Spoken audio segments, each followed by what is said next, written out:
The Thunderbolts are making moves with casting news. DC has their Supergirl. The Last of Us is grabbing successful directors. Plus, Marvel and Sony continue to disagree over our favorite web slinger. All of that and more after this.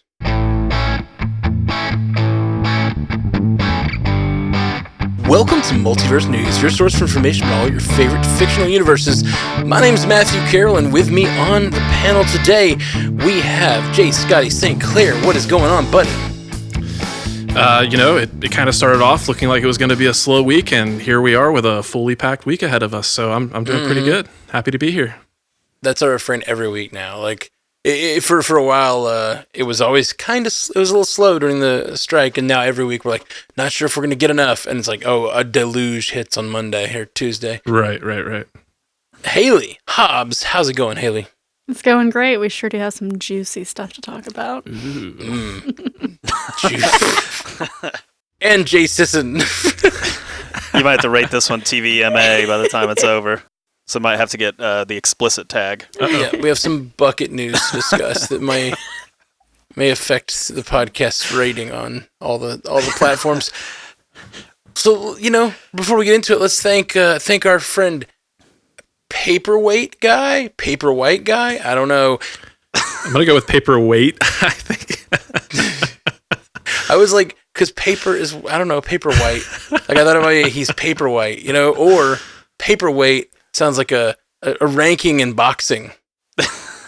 Just super into paperweights. Just like got tons of paperweights. Paperweight, that kind of paperweight. No, it's got to be Paperwhite guy. I think that's what he means, right? WT White. It's just WT. It's Paper WT guy. It could be his name. It could be. All right. Yeah, the more we talk about it, the more open to interpretation, I guess it is. But when I saw it, I was just like Paperweight. I didn't think any more about it. Well, he gives a 5-star review over on iTunes saying, great panel, one of my favorite weekly podcasts, full of interesting news and entertaining commentary from the 4 great hosts. Thank you so much. Really appreciate you ranking us over on iTunes. Paperweight guy, let us know how to say your handle. If you want us to try to figure out what your screen name says, go leave us a 5-star review. That's right. Figure it out too. Yes, make your screen name as confusing as possible, and then send us in as many 5-star reviews. Give us lots of interpretations. Make it real scandalous. Okay. Our first story for the day. There's been a flurry of casting news surrounding Marvel Studios' Thunderbolts this week. Top Gun Maverick and Lessons in Chemistry star Lewis Pullman has an offer to replace Steven Yuen as Sentry after Yuen exited the project due to scheduling issues. Additionally, Geraldine Viswanathan is set to join the film, replacing Ayo Edebiri, who is also departing the project due to her schedule. It is also said that audiences can expect to see Rachel Weisz and Laurence Fishbourne in the project, portraying their respective MCU characters, Melina, Vostokoff, and Bill Foster. Thunderbolts has had a lot of moving parts change recently. Does the casting news concern us, or will we get a more fleshed out movie? There's a lot to unpack with this one, and Thunderbolts has very much been one of those projects that's really been up in the air. And had you asked me, maybe a week or two ago, I think my response would have been one more of concern and hesitation. But honestly, the fact that we're getting this much casting news bodes really well for me in terms of this movie actually getting off the ground. Like there was a point in time where I was extremely excited for the Thunderbolts, but the likelihood that it was actually going to happen seemed like less and less like it was going to happen. So all of this actually sounds really good to me. I mean, I'll kind of start with the Lewis Pullman casting there, because I've seen some pushback from some people online. Like they're kind of a little upset that this role went from going with Steven Yuen, a person of color, to a pretty white person and Lewis Pullman. But my takeaway is a little bit different. Like we still don't know the exact reasons why Steven Yuen left the project. He cited, scheduling conflicts, but there was the whole situation with Robert Kirkman kind of ousting him.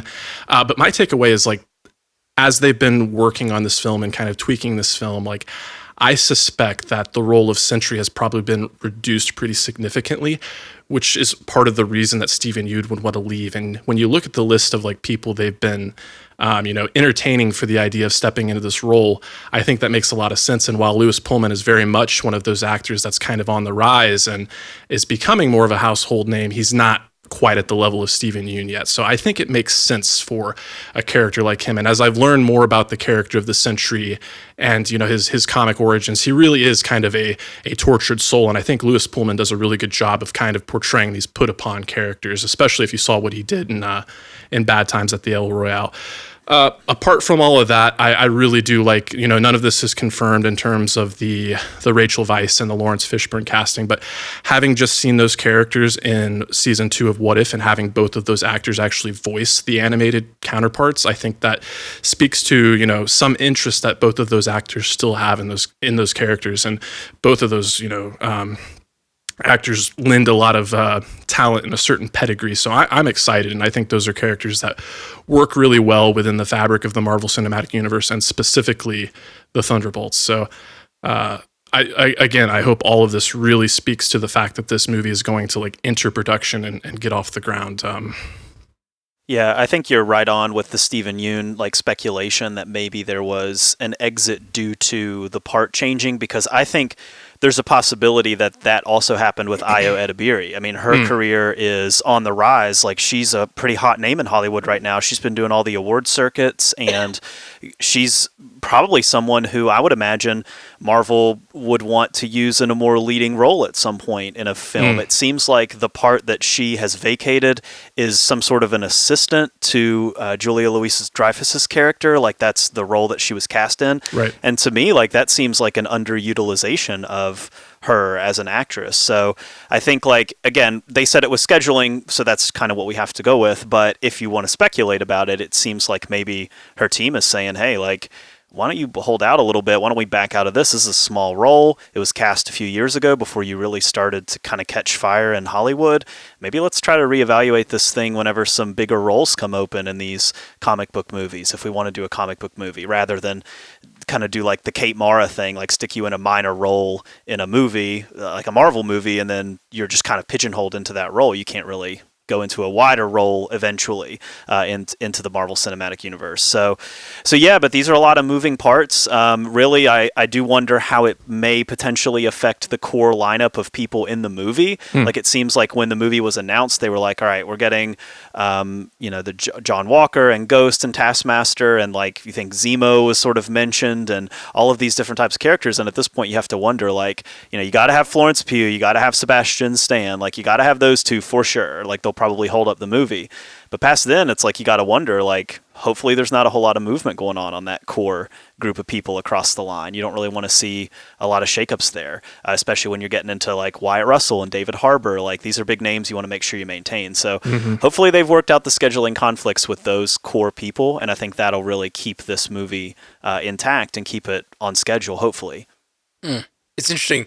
You guys both had kind of different takes on why these actors might depart, and mine is very along the lines of both of those, but different. I think it's also very possible that the cachet of Marvel is a little down, and these actors who are more at the top of their game right now, looking for that huge breakout, make them a household name role.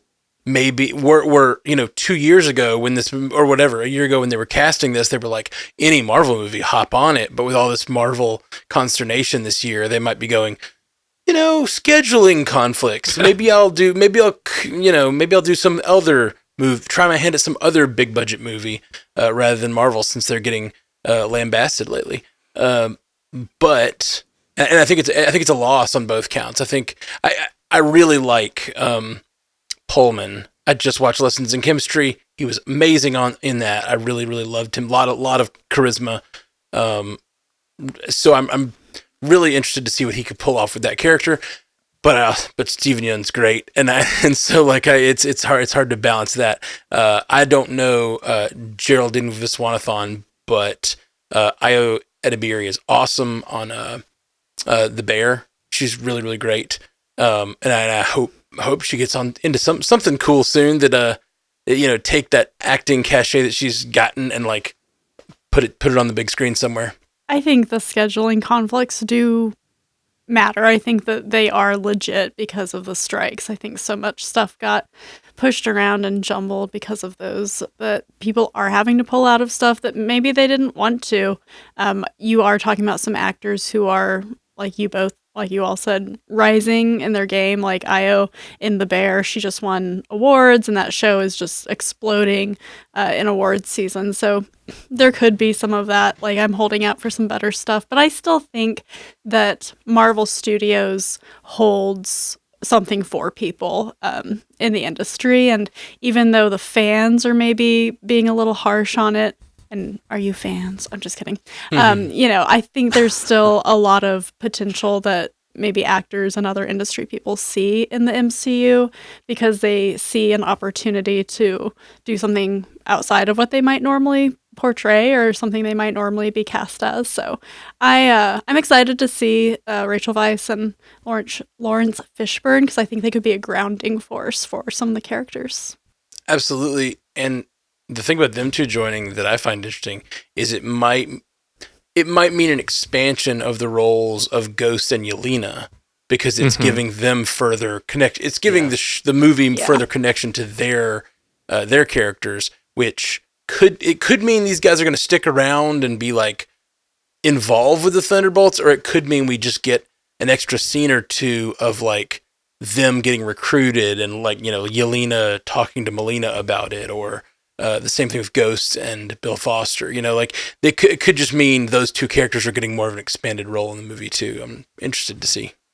Okay. Our pal James Gunn didn't leave us hanging this week with his announcement that Milly Alcock was cast as Supergirl. Alcock is best known for playing young Princess Rhaenyra Targaryen on HBO's House of the Dragon, part of the Game of Thrones universe. Do we hope we'll see Supergirl in Gunn's first Superman movie, or should the character be saved for her own solo project first? And I guess I'll take this one. I don't know about whether we should see her. I always feel like seeing someone in their first solo movie first is probably better. I just think that it worked so well for the MCU, and still it feels like we haven't had any other universes really try it, except for the Sonyverse. You guys are sleeping on the Sonyverse, but who knows? Madam Web, come on. Gonna start the Sony Universe podcast. They were studying spiders. And the Amazon. That's not all that happened. I think a solo movie would be great, but it seems like they're going kind of all in on this Superman Legacy movie. A lot of different superheroes are going to feature, and so if I had to guess, that's probably what they're going to do. And I don't know. Gunn has done a great job introducing multiple characters in a movie before with Guardians of the Galaxy and the Suicide Squad. So I think he could do great.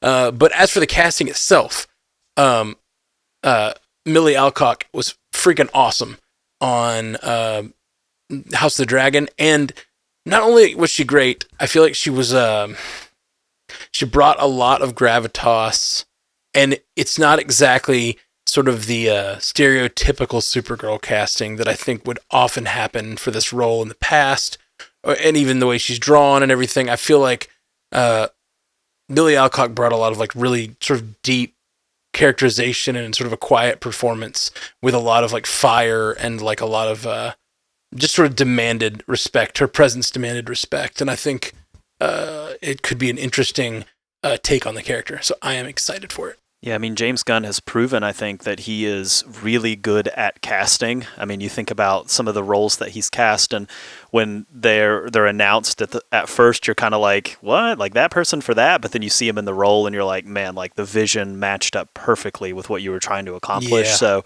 I think he's just earned the benefit of the doubt that this dude gets casting. Like he knows in a meeting, this is the person that's going to bring this particular vision to life the best.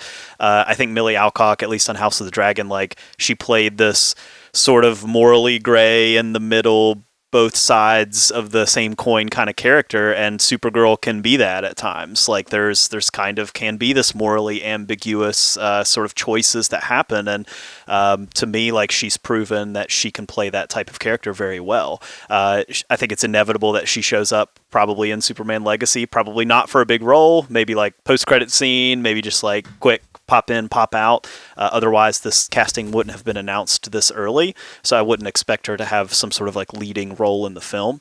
But I think she probably will be teased on some level. But they were saying, man, like they went for it. Like today, the article was expanded on Deadline and talked about how they brought these ladies in and had them try on the costume, had them do like everything, like just go straight for what they wanted to get out of this character. So they have a vision, and it just seems like, you know, they kind of, it was obvious, I guess, in the casting room once they did the costume, read the lines, and put everything together. And I'll say that she was definitely like the internet's most popular choice. It seems like most people, and that's probably a lot of that's name recognition. A lot of people have seen House of the Dragon and maybe haven't seen the other actresses in things.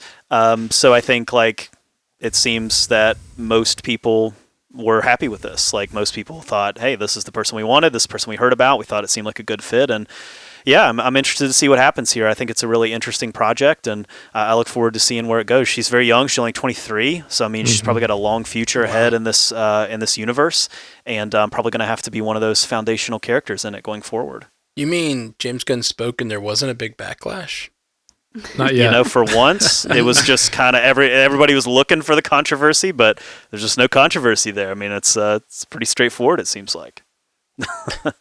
Jay, I agree with what you said about her not being cast in like a leading role. I think you're right about that. But like the turnaround time on this story, like the priority that this casting obviously was, like it was not that long ago that we were talking about like the 3 leads that were in talks, and now we have our Supergirl cast. To me, my read on that is that it is going to be a little bit more of a substantial role than just a post-credit scene. And like I think about some of the other comments James Gunn has made where he's like, people were kind of like a little expressed some concern about the number of cameos or whatever, and he was like, no, these aren't cameos, like these are supporting characters, and like you're seeing the cast of a film be filled out. So to that end, I really think that we will see Supergirl like play a pretty substantial role. Yes, a supporting role, maybe not more than like, you know, 2 or 3 scenes, but again, with like the screen testing, we don't know exactly who was involved with the screen testing, but I have to imagine David Cornsweet was involved with that process. So she's going to get at least some, you know, significant screen time is my takeaway. But apart from all of that, Milly Alcock was like the name that I was like kind of the least familiar with. But I think, you know, pulling talent from the Game of Thrones like franchise makes a lot of sense. We've seen it done a lot in the past, but DC specifically, like their heroes have always been steeped a little bit more in like the mythology and like the gods and monsters. And I think the fantastical setting of like Game of Thrones like lends itself to that. And the other things we've heard about like this version of Supergirl, like, you know, Clark Kent had the experience of like growing up on Earth with a loving and supporting family. And what we've heard about this version of Supergirl is that she had the complete opposite experience. So what I'm hearing about this character kind of playing both sides of the coin and being a survivor and kind of, you know, leaning on alliances that serve her best, like kind of reminds me of what I saw from the character in Injustice 2, where she was kind of, you know, allied and kind of a pawn of Brainiac. So I wonder if they're going to pull from that, you know, side of the DC universe as well. But all in all, I think, yeah, this casting is a win. Cool. Up next, The Last of Us has secured their directing talent for season 2, and it's chock full of award winners. Mark Mylod, who just won an Emmy for his work on the final season of HBO's Succession, Kate Herron, who directed the first season of the Marvel Studios series Loki, Stephen Williams, nominated for an Emmy for directing on HBO's Watchmen, and Nina Lopez Corrado, nominated for an Imagen Award for directing on season 2 of HBO's Perry Mason. What does this stable of renowned directors tell us about the next season of The Last of Us? Yeah, The Last of Us Season 2 is really getting rolling. I mean, over the past couple weeks, we've talked about the casting, that a lot of the core characters from the game that weren't in Season 1 were being cast and are already set. There's already pictures out there of script readings and table readings where directors and Bella Ramsey and Pedro Pascal and some of the lead talent in the film or in the series are getting together and starting to read through. So it seems like this is going to film very soon, probably within the next month or two. That probably means that it'll be coming out early next year, I would imagine. And to me, when I see that list of directors, if you could like assemble an Avengers team of directors, that's it. Like, that is an incredible list of directors. And that tells me that, like, they're all coveted, they're all not hurting for work, they all have created, like, really sometimes like genre defining pieces of work. So to me, like, that, I was already interested in it, but I think if you're a casual fan or if you've never even seen the series, like, that should pique your interest, just the level of talent that's already been attached to the series, and then to just take that directing talent to another level. We already know what this series can do in terms of its writing. I mean, season 1, I think pretty much across the board was universally critically acclaimed. So season 2 has the potential, I think, just from the source material, to do even deeper, on deeper levels what season 1 did. And so to me, it raises my excitement was already high, but it raises it because I'm seeing that they have committed to bringing a really specific vision, and they're putting their money where their mouth is. They're going out and they're getting really talented directors who have a proven track record, not up-and-comers, but people who can really bring a lot of life to just the many tales that are going to happen in this second season. There's a lot of different through lines that are going to be weaved here. And I think, just to me, like, I think it's the perfect directing cast or directing list. I don't see anybody on there that I'm like, oh, what about that guy? This person stands out. Like, it just shows me that they're really committed to making this one of their flagship programs on HBO. I'm completely with you there. And not only does it speak well of what they intend, but it speaks really highly of the first season, that it would attract this kind of directors. Really, like, it is a murderer's row of just killer directors. And I didn't realize Kate Herron had directed all 6 episodes of Loki. That's impressive in itself. I didn't realize I was a single director for that entire series, which is really, really rad. I think this really shows not only was the first season good, but it also had variety. They let different directors that were directing specific episodes really have a lot of leeway with making, I don't know, leeway may be the wrong word, but a lot of vision and a lot of specifics to specific episodes of that show. Some of the episodes felt like big zombie, post-apocalypse adventure stories, and some of them felt like little tiny character stories that really focused in on, specifically thinking of course, what are the 2 characters' names? Frank and... Bill and Frank. Bill and Frank. Yeah. And then also... the 2 young girls Henry in the mall. Oh, sorry.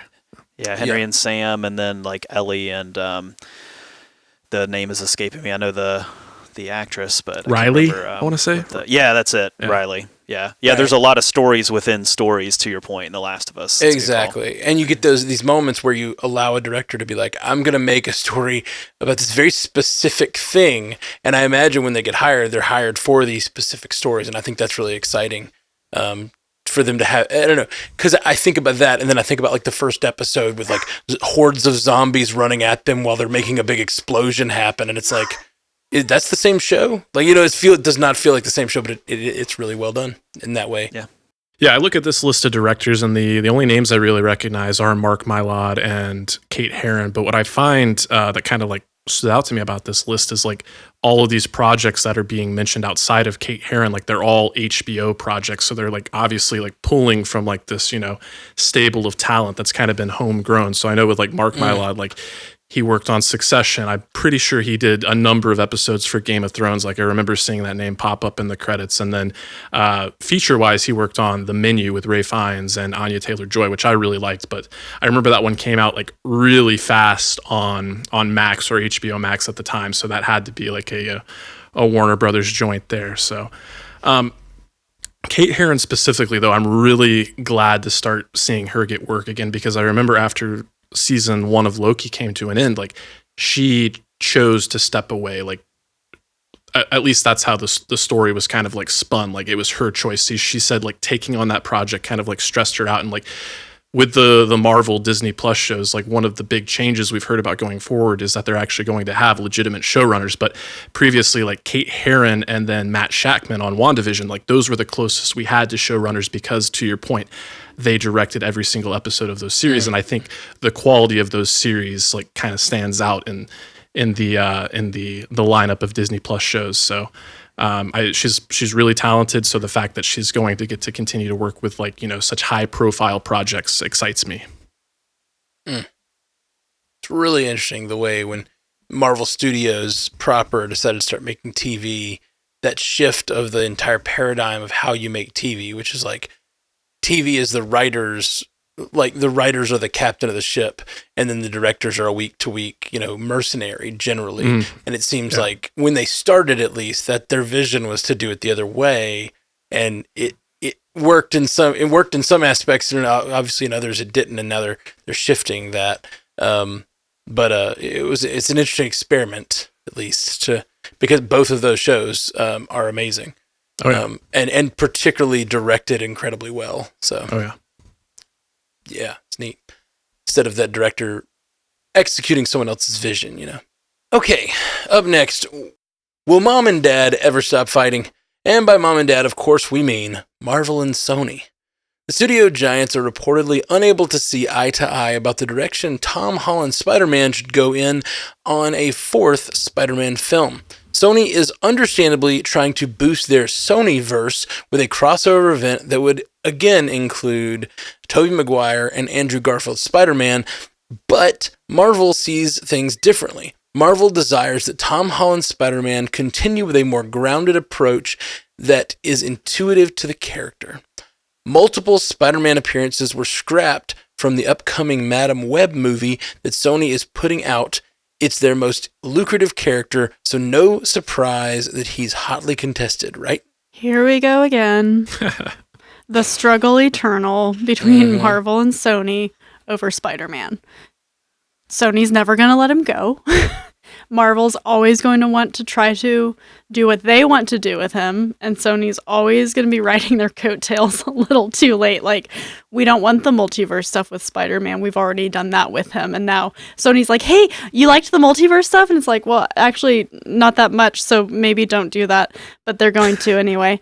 I think it's interesting. We're seeing Marvel turn to these street-level heroes, Kingpin, Daredevil, Echo, Punisher, like all of the Netflix people are coming back, right? And that's really where Spider-Man is from the comics. Those are his people because he's New York-based. Kingpin was his villain first before he was really Daredevil's. And so it makes sense that Marvel's like, no, we have different plans for Spider-Man and for Tom Holland's version. And we saw at the end of No Way Home, like him kind of going back to his roots, right? He's abandoned the Stark tech and he's made his own suit. And so they very much telegraphed what they want to do.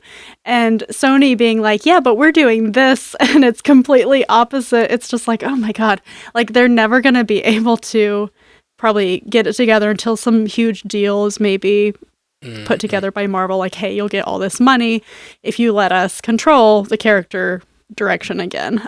I think most fans want to see Marvel control Spider-Man's story direction, but knowing that they even shot part of him being in Madam Web is kind of crazy to me, honestly. It's really wild that would happen, but Sony has the controlling interest. So, oh my God, I'm exhausted just talking about it. I wonder what they shot and if it included Tom Holland or any of the other Spider-Men.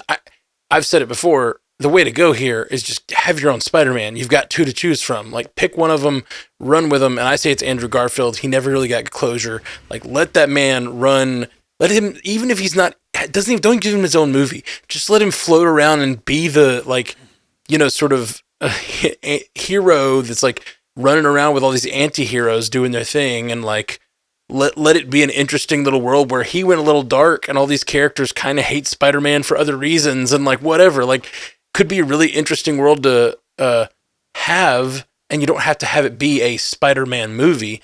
I don't know if there's I don't know if like Marvel's saying we're not going to use Spider-Man in the MCU if you have a different Spider-Man running around, because I just think that's just such an obvious choice for Sony to make if they're allowed to make it. And the idea of bringing them both back for another go at No Way Home is silly. Like, maybe one day, but like not immediately right after you just did it. Like, that's the stupidest idea. Like, Marvel probably wants to do, and this happens in the comics all the time. You're reading something, right? And all of a sudden, here comes Spider-Man out of flippin' nowhere, and he's like, "Hey, do you need some help?" Like, like, I feel like Marvel wants to do that with Tom Holland's Spider-Man right now, and they can't do that if he's off on some galactic thing again. Not to mention, Miles Morales is hugely beloved now, like because of they own the rights to Miles Morales too. He's in that Spider-Verse of characters that they do still own the rights to outright, as far as I understand. So bring him in as your Spider-Man if you can't get a Peter Parker. You still get this whole Spider-Verse to grab another Peter Parker later if you eventually get to that point. But like, just have a Miles in there, let him do his thing. I don't know. It just seems silly. I feel like Sony doesn't need to ride Marvel's coattails with the Tom Holland stuff. Just let them use Tom Holland.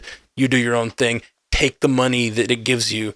Take that like half the income of the movie or whatever. You can't speak to a corporation that way. That's not how they see it. Yeah, they got a hit of that Tobey Maguire, Andrew Garfield money, and they were like, "This is Spider-Man now." You know, like, this is what we have to do to keep up. But I think taking some inspiration from the DC side here, like, the existence of Matt Reeves, the Batman, sort of proves, I think, to me, that you can develop two simultaneous characters in different properties, and you can mostly expect that people will keep up. Like, it seems like most people understood when they saw Robert Pattinson as Batman that they were seeing a Batman movie. And I think if tomorrow James Gunn said, "Hey, this other person is Batman in my universe," I don't think many people would, like, their brain would just explode. Like, I think people would probably still go see a Batman 2, and people would probably still go see Batman Brave and the Bold, especially fans can parse these two things out. But I think your casual moviegoers, as long as these movies are apart on the calendar,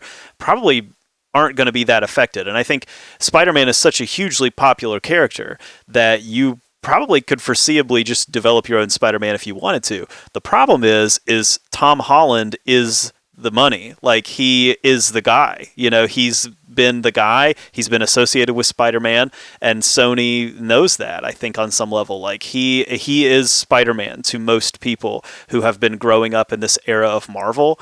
And so that he has carved out that role so much for himself that just pivoting to another Spider-Man, I think Sony would see that as extremely difficult. But yeah, if they really are in a level of disagreement, like the rumors are, it's probably going to get kind of messy. They have to sign these deals per film, per couple films. Like, they don't just have a standing agreement that Tom Holland can pop into Marvel Studios movies. They have to sign extensive contracts about, this is how many movies you're signed up for. You can have this many solo movies. You can have this many appearances or cameos. Like, we're getting this cut of the money. Like, all that has to be negotiated. If you remember a few years ago after Endgame, all of this went up into the air for almost an entire calendar year because Sony and Marvel's contract on Spider-Man had run out, and there was a disagreement on how to proceed with that. And they eventually worked it out because everybody wants to make money, but it's not always a given that they're going to work it out. So, you know, it's always to some degree it's always been up in the air. It's getting more public as Spider-Man has taken on more of a central role here in our whole movie landscape. Yeah, this whole scenario takes me back to 2014 and reminds me of a conversation I had with a friend. And at that time, like, he was talking about, hey, Spider-Man's going to join the MCU. And he wasn't as, like, in tune with what was going on behind the scenes. And at that point in time, I was like, no, not going to happen. Like, it's owned by Sony. It's just not going to happen. He's like, but no, Stan Lee, he's the executive producer on both movies. Like, no, that is just an honorary title they bestow on him because he was involved with the creation of these characters. And lo and behold, I had to eat those words. But the reason I bring that up is because, Jay, to your point, it reminds me of how miraculous it really is that this partnership even, like, materialized in the first place and has gone on for as long as it has. Yeah. And the only really is because it's been mutually beneficial for both parties. So like my take is like, I'm sure it doesn't surprise anyone, but I tend to be on Marvel and Tom Holland's side. Like, thinking about the Spider-Verse, if it doesn't have Kevin Feige or Lord and Miller's blessing, I don't really want to see it, because we've seen what happens when Sony is left to their own devices. When Amy Pascal and Avi Arad, yes, I'm going to call them out, when they're running the show, we get Morbius, we get Madden Web, which seems to be like an absolute train wreck. So I just hope Sony like realizes they're not getting too full of themselves or like thinking that Marvel's lost or lost their touch or something like that, or they know better. Because while Craven does look like it may be the one exception that may surprise us all and be somewhat decent, everything else just, yeah, what are you doing, Sony? Did you see the hilarious quotes that are emerging from Dakota Johnson as she's like painfully struggling along this press tour to try to promote this movie, which she clearly is not interested in at all? Yeah. They were asking her like, what was the process like of filming this? And she was like, well, it was completely insane because it was against a blue screen and they would just yell explosion at me and I had to act like there was an explosion. And she was like, explosion. And I think the direct quote was like, she was like, I don't even know if this is going to be good or not, because it's like she was just acting to like an empty room and just expecting they tell her like, oh, he's over there, or act like he's over there, and but then like, as an why actress, sign up for the film? I'm with you. And why make those kinds of comments before? Like, I know she's got the nepotism working for her, but like, I just don't. She hasn't been critically lauded, and then you say stuff like that. It's like, how are you expecting to continue to get work? I guess you don't care. Like, if you're just kind of burning your movie before it comes out, I think that's terrible. Her dad is Don Johnson, and her stepfather is Antonio Banderas. I don't think she's like hurting. She's going to be okay. Her mom is Melanie Griffith. Melanie Griffith. Okay, there we go. I knew I was forgetting one. Did you guys see SNL with her on it? I think it was either this week or last week. I saw some clips here and there. I didn't see the whole thing. But best joke of the entire episode was she was on that in that sort of writer's room with the Do Not Destroy guys, who are like the new sort of Lonely Island, and they're all making fun of each other, bouncing back and forth. And one of them's like, and she says, "Oh, did your dad get you that?" or something like that. And he's like, "Oh, you want to talk about parents?" And then they both go, "No, Nepo baby, Nepo truce." And then they put rings together in the center of the room, and they light up like Green Lantern rings, and they say, "A foot in the door and so much more." And then they separate, and it's really good. It was really good. That's funny. That was like the most interesting I've ever seen her be. Yeah, me too. I thought that was really great. Based on the quotes I've seen, I think Dakota Johnson and Sydney Sweeney both think that they're in the MCU, because they keep saying things like, "I'm so excited to join the Marvel family. I love Marvel, and I'm so excited." And I kind of just want to be like, well, do they know? Do they not know? I just want to be in disguise on these film sets, just merely observing and being like, what do they think they're doing? Why do they think they're here? They are joining the Marvel universe, just not the one that everyone thinks about. It's not the Marvel Cinematic Universe proper. That might mean something Marvel different. Studios. That's going to mean something different to somebody though who isn't as in touch exactly. as we are. I don't think it's not on purpose. Like, I think they know exactly what it is, but they want people to go see their movie, and enough people aren't following it as closely, and they're like, "Oh, it's a new Marvel Universe movie? Oh, okay." And I think there's enough like people that kind of fall outside of the, they're not news hounds like the people that come to this show. But like, yeah, I think there's enough of that out there that it's enough market confusion that it might get them in the door. And they are technically in a Marvel universe. It's just not the one that, I do a podcast about. Although I'm definitely going to cover that movie. It's just not cinematic. Or kind of different topic here, but are we sold on news hounds? Is that how we're referring to our listener base? Is that what we've decided on? I don't know, man. Someone said I during like a thing once. It was kind of organic, and it feels wrong to replace it now. Okay. It's a real term. Yeah. Oh, I know it is. If something naturally replaces it, I'm good with that too. I don't have a problem. This isn't the New Heights podcast. We're not voting to name our fans. I mean, unless they want to. No. I'm not, on the Spotify poll this week. Spotify poll I don't know. this week. You You got any more of those 5-star reviews? Talk. Yes, so write us a 5-star review with your example of what you think the name should be for fans of the show. Okay.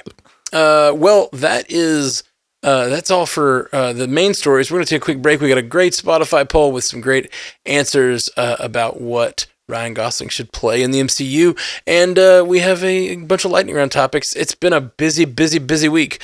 So we'll be right back after this.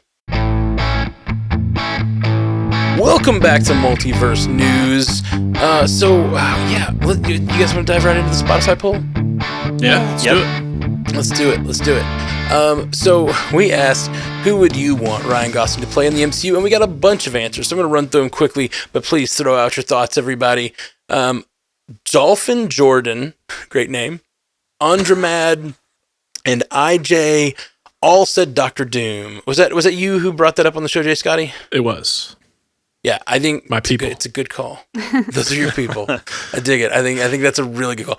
Some of these I almost said on the show, but I felt for some reason I didn't, and I felt embarrassed. One of those was Cyclops. I think he could make a good Cyclops. He has that. I feel like Cyclops has Kinergy, somehow. Yeah. He's got Mojo Dojo Casa House Kinergy. Yes, he does. Yes, he does. And Will Malik said, hero, Cyclops, Gambit, or Iron Fist, villain, Hyperion, or the Beyonder. Also, free comic day on my birthday is huge. May the 4th be with you. And with you. The Beyonder is a good pull, especially with Secret Wars. Did we talk about that last week? I don't think so. I don't think so. Not in regards to Ryan Gosling, but I do like that one. Cool. I don't know. Cyclops, though, you going to cover up those beautiful eyes? I don't know. Good point. Gotta get somebody with ugly eyes. But I think that jaw with the visor, he would look epic. He would really look epic. Yeah. Cyclops was the one I didn't have on my radar that really moved the needle for me because Cyclops has always kind of been known as the boring guy. And I think Ryan Gosling really could do something to jazz him up a little bit just with his performance. Absolutely. Deadpool 1234 and Sherman Sox fan said Ghost Rider and Johnny Blaze. So I could see it. I mean, he'll never top Nicolas Cage, but could be interesting. Didn't Agents of S.H.I.E.L.D. have a version of Ghost Rider that was portrayed by a person of color? So that was Robbie stepping on toes Reyes. for multiple reasons there, right? It was Robbie Reyes. So in the comics, there is a Fair different enough. version of Ghost Rider who comes after Johnny Blaze, who's legacy character. Gotcha. Yeah, legacy character. So Robbie Reyes has a big a Mustang or something, and he drives. That's his flaming Firemobile or whatever. Gotcha. Has it ever been touched on that in Sleepy Hollow, the Headless Horseman was a Ghost Rider? That seems like it could be an Elseworld story you could tell in comics or something. Yeah, I like it. You could write an article for comicbook.com about that. Ooh, yeah. Go back and analyze the story and look for Ghost Rider connections. One of my favorite names for our Spotify poll, Ominous Boop, says, I don't care as long as he's there and he looks pretty. JK, mostly.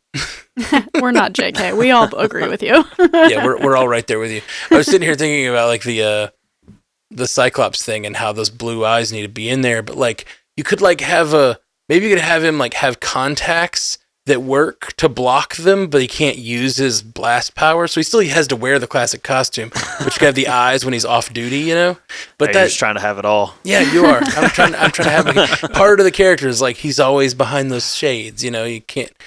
Yeah. It's the tragedy of not being able to see Ryan Gosling's eyes. That's what it's about. Sometimes it's the notes you don't play, Jason Oschenbrand says, trash talking brawler with charm to win with words. He can do a southern accent. He has the looks.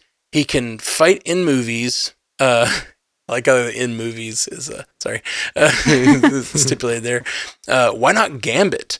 I think Tatum is perfect, but why not Gosling? As not a Channing Tatum fan, I'm into it. Yeah, I don't know if they'll continue with the Channing. Channing Tatum was 15 years ago they were talking about doing that. Feels it would be weird now.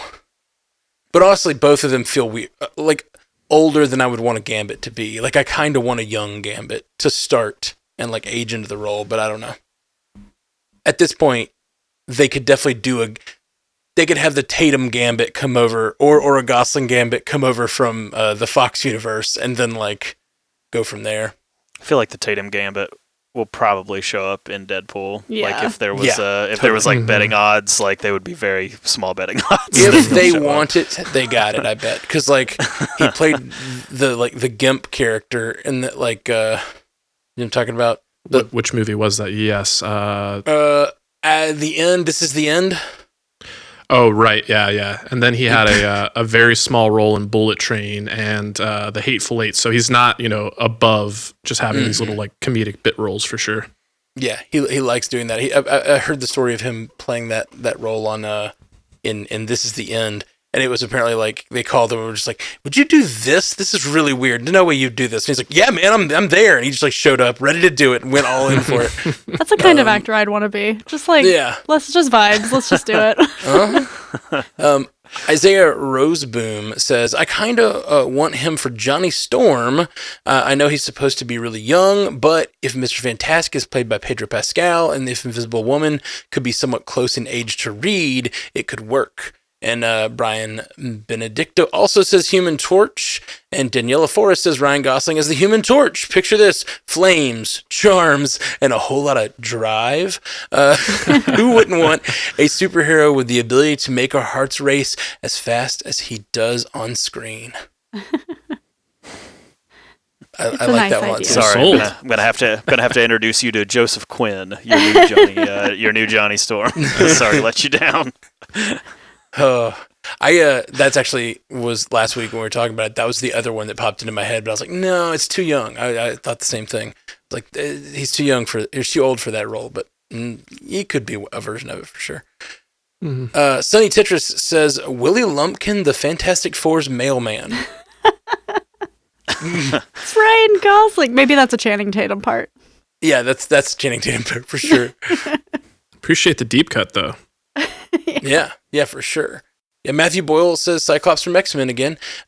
Jeremy Boyle, I wonder if you guys are related, says Jack of Hearts. Who's Jack of Hearts? I love Jack of Hearts. So I learned about him in Rainbow Rowell's She-Hulk run that's been out. And he can absorb radiation, but he has a sick-ass heart tattoo on his face, like half of his body. He's really cool. I could see Ryan doing that. And then, like, hanging out with Tatiana Maslany. Like, let's do it. Oh, yeah, please. After seeing him as Ken, like, there's so many characters that I can now see him as that, like, are just over the top, like, kitschy characters that I did not see him as before, but now I'm, like, on Jack board of Hearts with so has a many lot things. of pathos to him, too. So it's just the best of everything. Love it. I love it. Imp CRK says Ryan Gosling elevates nearly every movie he's in. His charisma is just so captivating. As a Nova lover, the casting sounds awesome, though a villain role like the Purple Man would be insane. Agreed. He's got charisma. He would be terrifying as the Purple Man, for sure. I don't know. I love Tennant's Purple Man, though. Really do. Yeah. Well, and if all the Netflix stuff is canonized now, then we might get him back. I sure hope so. Jessica! Jessica! God, he screams at her so much. Yeah. Waterfall Angel says, anyone. Just anyone. And Super Kodu 93 says, I think it would be funny to see him play another variant of Deadpool in the upcoming Deadpool 3 movie. Just have both Reynolds and Gosling roast each other to see who's the better Ryan. Well, what do y'all think? I could see it, but I don't love it. It is the idea of having a sequence in the Deadpool movie where we have like him kind of making fun of the idea of a Spider-Verse by doing like a Deadpool verse and having like animal versions of Deadpool and stuff like that drifting through, and then him just being like, screw this, I am not participating in this stuff. Just like taking off. I think that could be really good. It's like breaking the fourth wall and then breaking the fourth wall again. Yeah, exactly. Like they rip off their Deadpool masks and they're in Deadpool, and then they rip off their Deadpool masks and it's just the Ryans as their Ryan selves. It's like 16 walls. Yeah. That's a lot of walls, man. Okay. Well, I guess that was. Thank you guys for sending this in. We love hearing from you about what you guys think, because this is all some good ideas. Before we dive into lightning round, which is a very busy lightning round this week, please check out our Patreon, patreon.com/multiverse newscast. We've been getting new patrons every week. We love you guys. Thank you so much for joining. It's really, really great to see the support coming in for the cast. Thank you. And we still have our giveaway going on, Valentine's Micro Pops. They're super cute. Join the Patreon at the paid tier, or our existing patrons are also eligible. Ooh, love it. So if you're on the Patreon, who knows? You might just get Valentine's gifts from us. We love you. We love you so much. Get down on your knees and tell me you love me.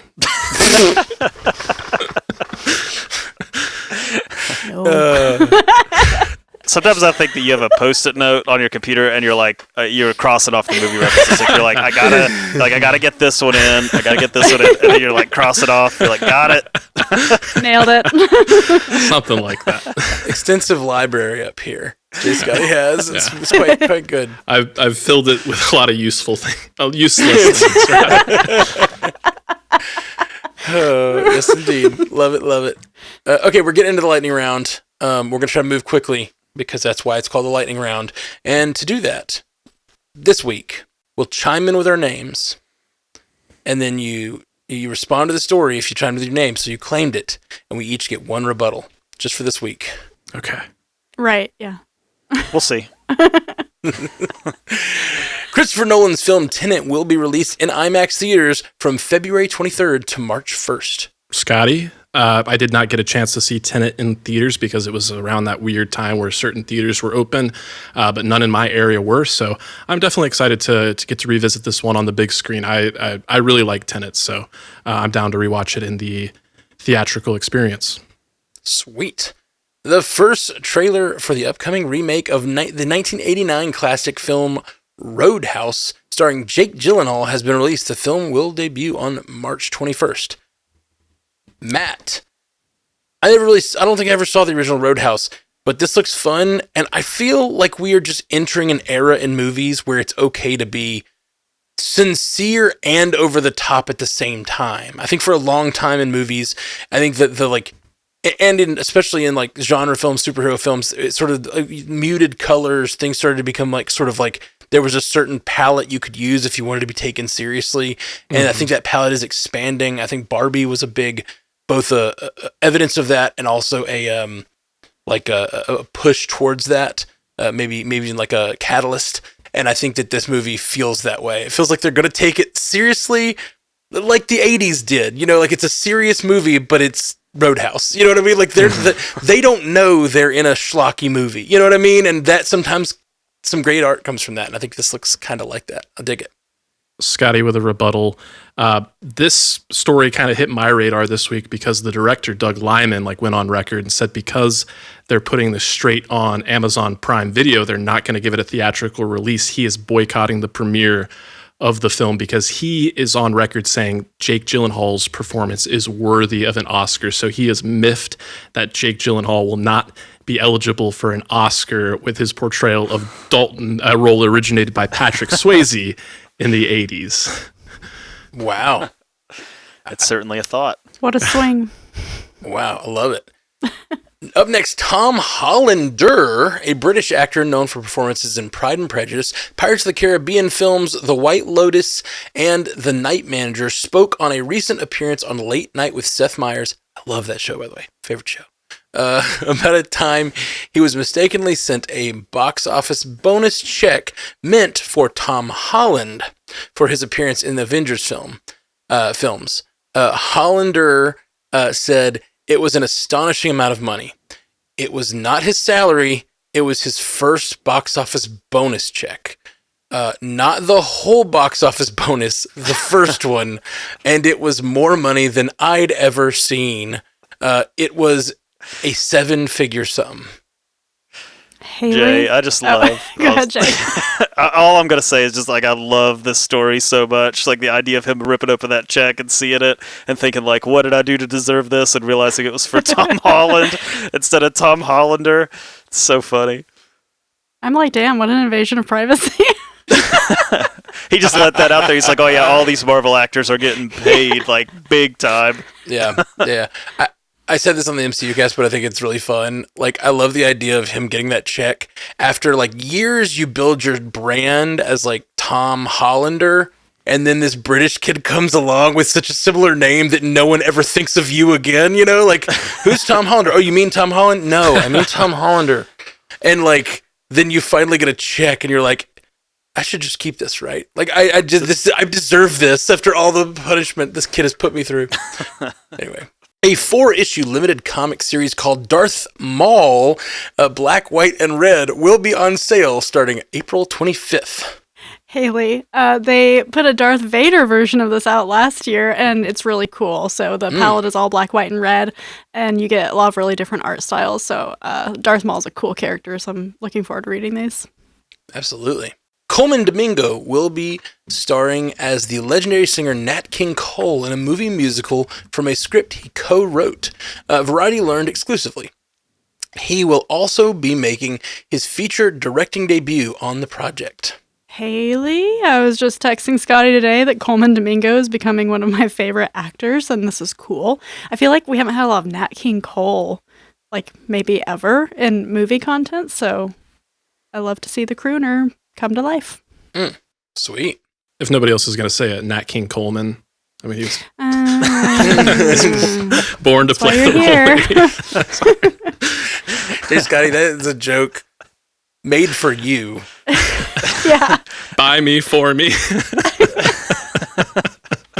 We can't step on your toes like that. Okay. Yeah. Okay. I will also say he sings in the color purple, and he's got pipes. I'm excited about this. Sweet. After a year-long search for Trevor Noah's replacement on The Daily Show, former longtime host Jon Stewart has agreed to return to host the program. Stewart will appear weekly throughout 2024's U.S. presidential election. Well, Matt, that's right. That's what I do. I'm excited for this. I think he is a voice that was lacking in the last couple presidential elections, and I'm a big fan.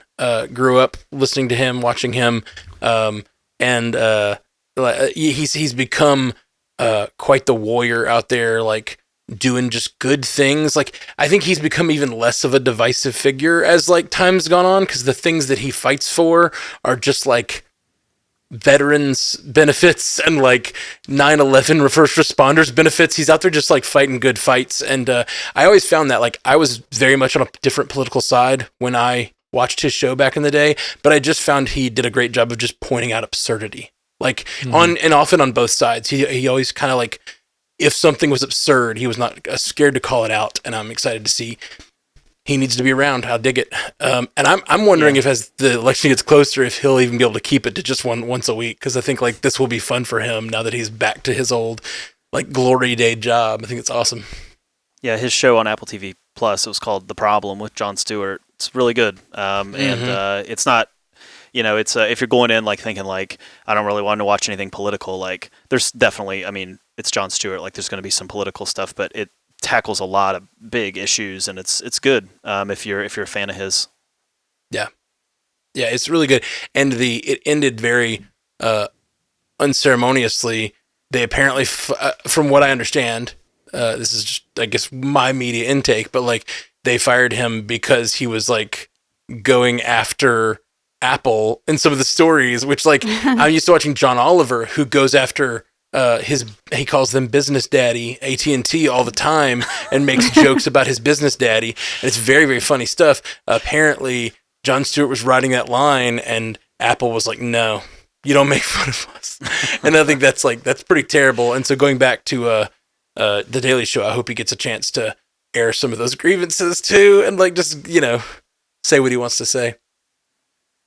While speaking to comicbook.com about her Paramount Plus series Special Ops, Lioness, Zoe Saldana said she would be willing to play more superhero roles as long as they didn't require the extensive makeup process used to create her MCU character of Gamora.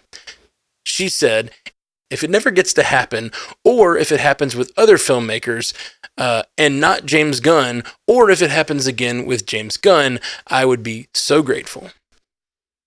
Haley, the question she was asked was, are you going to be in James Gunn's DCU? And this was how she answered it. But I love that she's open to it, because for a while it seemed like she wanted to go away from all the sci-fi stuff that she's been really well known for.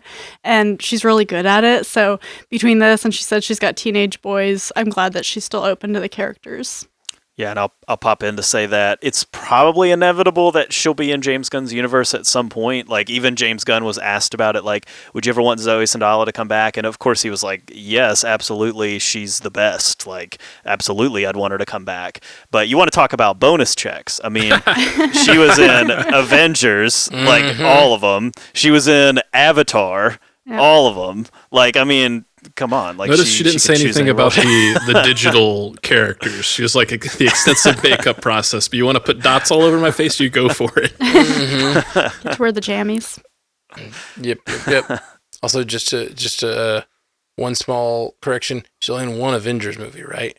But she's in all the Guardians of the Galaxy movies. Well, she's in 2 Avengers movies. She's in Endgame too. I mean, not for like a long time, but Zoe. Like, but she's not in Infinity War. Yeah, she's in Infinity War. You got both of them. Somehow you got both of them. Oh no, you're right. She is. Oh gosh, I'm mixing it up. But she's only in 2. She's only in the last 2. Off the cliff. That's right. In Infinity War. Kind of a big moment. Second version.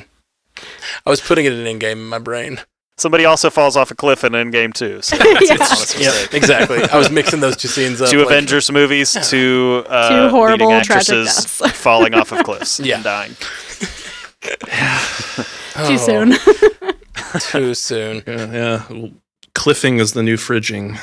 Oh my God, Scotty! Jesus. Sorry. Oh man.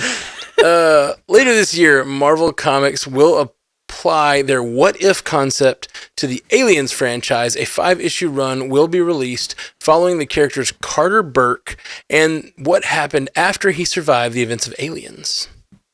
Haley, I bet you didn't know Marvel owned the Aliens franchise. But they do, because of Fox. So they've been putting comics out for alien fans. I hope that you like these. In a deal that, when closed, will be worth $15 million, Warner Brothers Discovery has emerged as frontrunner to land the Sundance documentary Super/Man, the Christopher Reeve story. Sources have told Deadline. The inspirational film is about the late actor best known for playing the Man of Steel. Scotty, I'll just say we haven't really had the opportunity to talk about mini documentaries, much less, watch them for this show. So in that regard, it's been a while since I've caught a good documentary, and it'll be nice to visit one, within this space and celebrating a person and an actor that did so much to make the franchises and the films that we enjoy to this day possible. Absolutely. Universal and Illumination have released the first trailer for Despicable Me 4. The movie returns voice actors Steve Carell, Kristen Wiig, Miranda Cosgrove, and others. New characters voiced by Will Ferrell, Stephen Colbert, and Sofia Vergara will also be introduced. The film hits theaters on July 3rd. Jay, I guess I got to talk about the kids' movies in this space. And yeah, I just can't escape the Minions. They're just always coming up, and they're annoying as ever, but the kids love the Minions, and you got to do what you got to do. So I believe that there is a Minions prequel, there's a Gru prequel, and then after this, that will put us up to 6 Despicable Me films at this point. So, I mean, you talk about an expanding universe, there's no end in sight. Man. Despicable Saw Patrol. I'm just remembering now, wasn't it last summer that the Minions movie that came out, we saw Barbenheimer happen this summer, but it was kind of like the precursor to Barbenheimer where people it was college-age kids went in full tuxedos to go see the Minions movie, and they took photos and posted it online. I thought that was pretty great. Yeah, really it's like good. they're riding the meme wave, and then you got Morbius thinking like, "Well, I'll ride the meme wave," and then everybody punishes Morbius. They're like, no, That's right. You only get on this ride if we let you. Oh man, Ben Affleck and Matt Damon are re-teaming once again, this time for a new crime thriller that just landed at Netflix titled Animals, which will star Damon. The project is tentatively scheduled to start shooting in March. Jay again, I guess. I love the Ben Affleck Matt Damon combo. Air, their most recent movie, is great, and to me, like, I think they're both just talent that have really hit their respective like high points in directing and acting. The plot to this movie, I think, has to do with like a kidnapping and trying to like get the son of like a high profile politician back or something. Very like kind of taken sort of vibes. I guess. Was thinking like All the Money in the World was the vibes I was getting. Yeah. Oh, that's a better comparison, yeah. But yeah, it seems interesting, and I just think that like these two guys are at the height of their powers. Like they're doing some really cool things right now. Indeed. Daredevil Born Again has begun filming with actors Deborah Ann Wall and Eldon Henson officially seen on set with Charlie Cox. The rumor about Wilson Bethel returning as Bullseye has also been confirmed, and he will return for 3 episodes. John Bernthal's Punisher is also confirmed to be in the series. Matt, I am so excited. They're doing it. They're just doing it. They're getting everybody back, getting the band back together. They're not doing some weird, this is confirming to me that this is going to be canon with the Netflix series. And they're going, and now with them reshuffling everything and the success of Echo, positive feedback that I think they got from fans, I think they're like gonna go all in on the Defenders verse being revived. And man, like, it was always this sort of maybe they will, maybe they won't. So I feel like we haven't been as like, no, we have. We've been like, bring them back. But it's not like we had to do a campaign because they're never really gone. They're just sort of like, well, taking a break for a couple years. And now it's been 5 years, 6 years. And we're like, come on, now it's time. Come on, bring them back. And so I'm just nothing but excited for every one of these announcements. So cool. And the fact they're bringing back Bullseye too, they could have easily made a different choice there. Like, that's a character that he's not a series regular. They could have been like, well, we'll save Bullseye, may want to pick a big star to be Bullseye in a movie. But no, the fact they're sticking with the same Bullseye is bigger evidence to me than any of these other things that this is canon. And I love it. The promotional popcorn bucket for Dune Part 2 gained viral attention ahead of its release due to its questionable design. Shaped like a sandworm from the Dune novels and movies. All right. The lid. Know if I'd call it that. The lid with sharp teeth led internet users to jokingly compare it to a fleshlight, sparking humorous comments and memes online. Despite speculation about whether the marketing team intentionally created the controversial design, the unconventional bucket has successfully generated buzz for the film, which is set to premiere on March 1st. Jay, and I know we're all going to talk about this, so I don't even think we need to buzz in. Let's get the obvious out of the way first. If you Google image this, it looks like a butthole. It just does. It seems to have been designed to look like a butthole. And the internet called this what it was. And if this was created unintentionally, bravo. You've generated a lot of hilarious comments that have led to real dollars and probably people going to see this movie just to get this bucket. If they did mean it, then, hats off. Like, you did the thing we always talk about on here, which is you got to create a reason to go to the theater. They made a reason to go to the theater. It's the meme, right? You can't just generate a meme out of nowhere. It's got to be organic. And if they did it on purpose, they're evil geniuses. They're like Barbenheimer. Boy, have we got one for you. Yeah. This is interesting. I don't know, man. Like, yes, I get that it looks like a butthole. But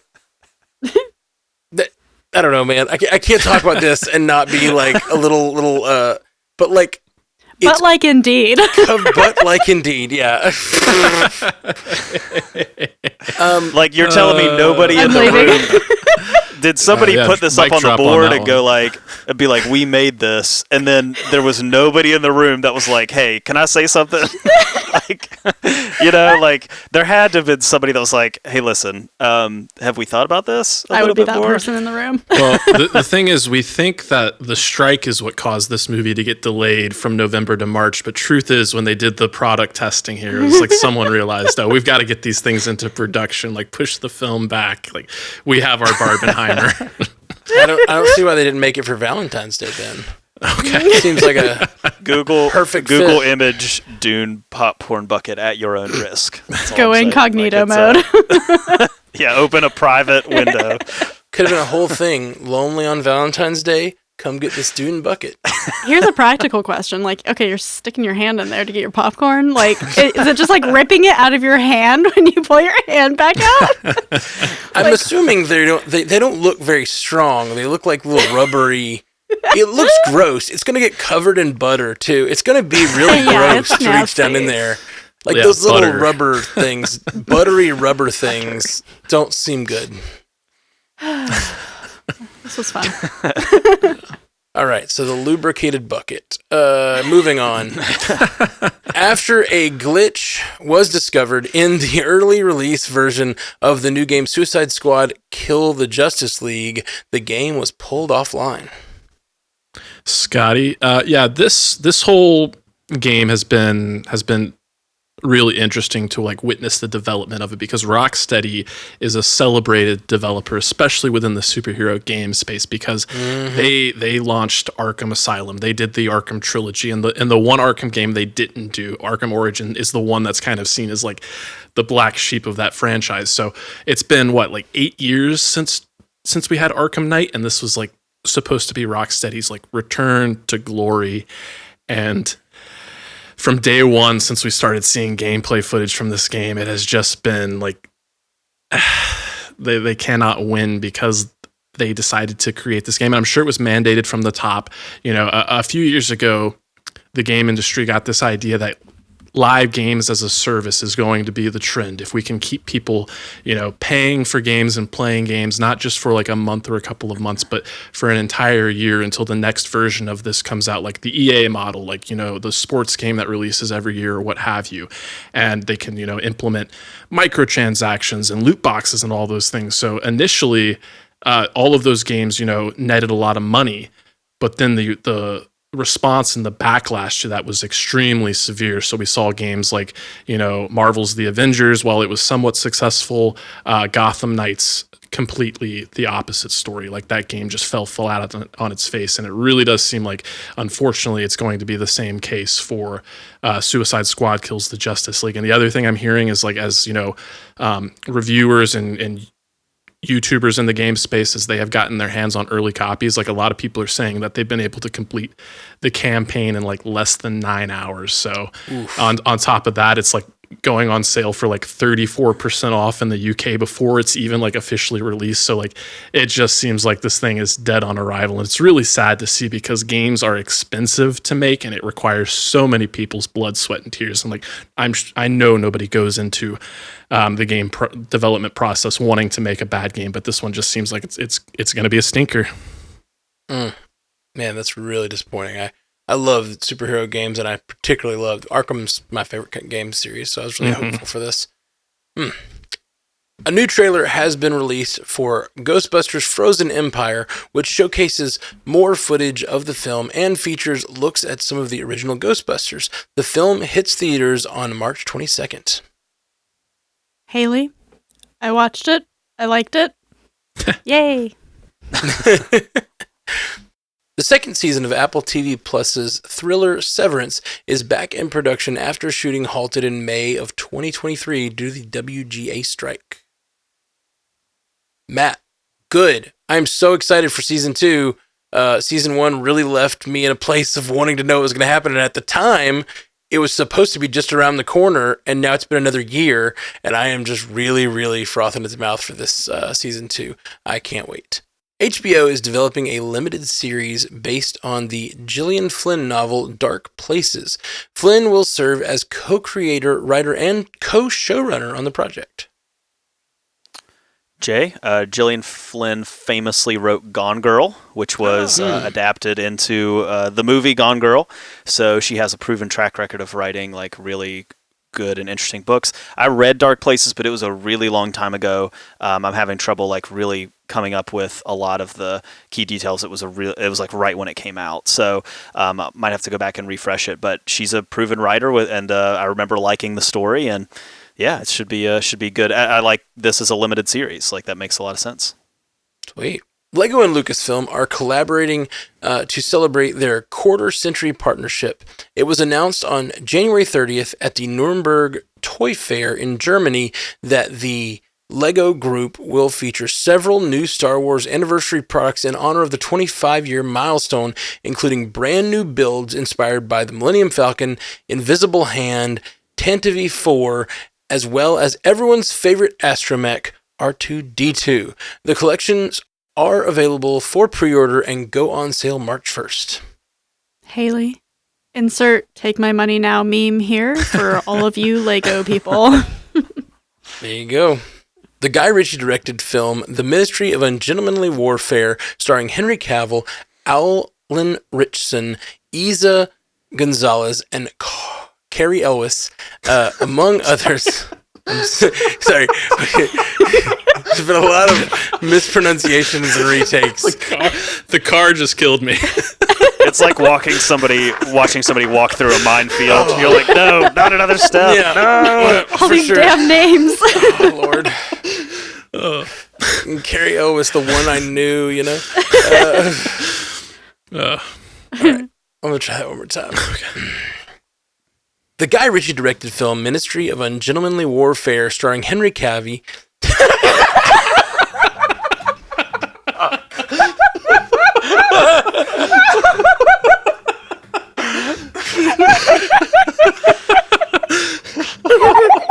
Oh no, I can't get over it.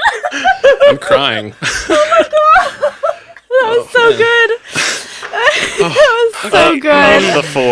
Of the four names. Carrie O was kind of hard to say. Like I knew I might trip on that one, but Henry Cavill is not at all hard. But I'm just I'm psyched out. Just call him Cavi. Good old Cavi. I call him Cavi. We're tight. Oh, when man. I text him, I call him Cavi. Hey Cavi, what's up? Yeah. You gonna play Warhammer 40,000?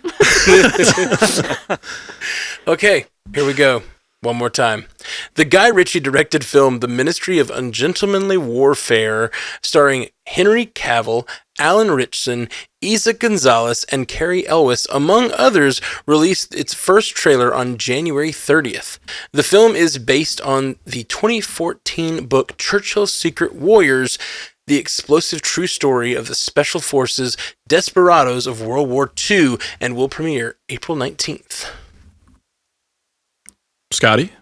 I just really enjoyed this trailer. It was kind of interesting. Like, had I watched this trailer not knowing that it was a Guy Ritchie trailer, I probably would have guessed like this is a Matthew Vaughn film. Like, that's kind of how it felt to me. It felt like Totally. The Kingsman, or like, you know, the King's Man specifically. But I guess knowing that it's Guy Ritchie, it kind of feels like it's probably going to be the most similar to The Man from U.N.C.L.E. for him, which he teamed with Henry Cavill in that one as well.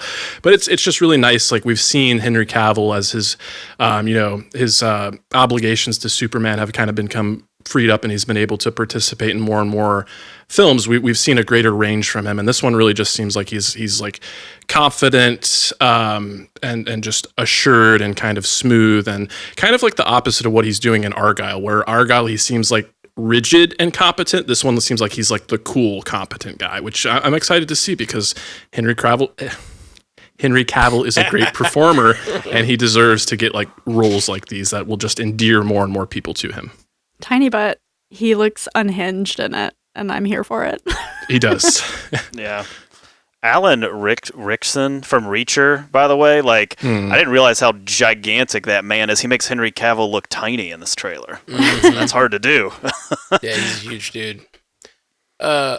On February 4th, at the 51st Saturn Awards, Keanu Reeves will receive the first ever Lance Reddick Legacy Award, named to honor the memory of the late actor who passed away in March 2023. The award is for artists who epitomize talent, goodwill, and gratitude in the entertainment industry. Everybody would agree that Keanu Reeves is the most deserving of this award. Yeah, seems like everything I hear about him is that he's just a really good guy, and with his connection to Lance Reddick, it makes sense that he'd be the first to receive the award. I think that I dig that. We wanted to touch on a piece of feedback. That is our lightning round. We are done with all the lightning round stories, but we did want to talk about a piece of feedback that came in related to the Keanu Reeves of it all. Daniela, who commented last week on Spotify that she met Keanu Reeves, and we asked for more details, so she wrote in. So I'm going to read it. We have, my name is Daniela Forrest, and I discovered the MCU cast and Multiverse News podcasts just last year. But before I share my encounter with Keanu Reeves at the John Wick 4 movie premiere, I want to start by expressing my sincere appreciation for the incredible work you all do. Your podcasts have been a game changer for me during my daily commute to the office. Listening to your lively banter about the top media and entertainment buzz, unraveling Marvel red string theories, and diving deep into content coverage have turned my daily commutes from mundane to a joyous roller coaster of fun and excitement.